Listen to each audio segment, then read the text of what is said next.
Quel est le bilan de la fréquentation des parcs d'attractions en France pour 2021 et par rapport à ses voisins limitrophes ? 2021 a été marqué, on le rappelle, par de longues périodes de fermeture, des jauges d'accueil et plus récemment l'instauration du pass sanitaire ayant entraîné des répercussions plus ou moins importantes sur la fréquentation des grands parcs présents sur le territoire.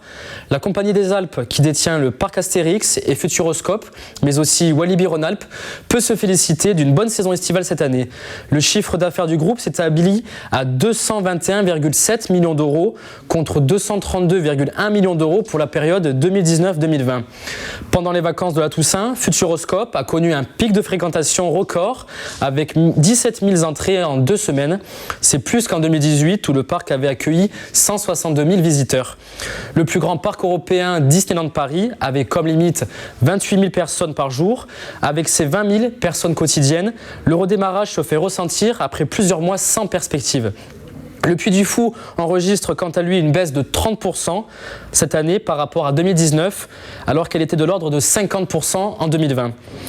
Chez nos voisins espagnols, la Port Aventura World a quant à lui réalisé des performances dépassant ses prévisions. Le parc pensait ne pas dépasser 50% de fréquentation par rapport à la même période en 2019 et pourtant il a atteint les 65%.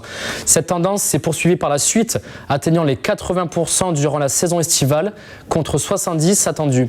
Le parc s'attend même à réaliser le même volume de clientèle qu'en 2019 sur le dernier trimestre.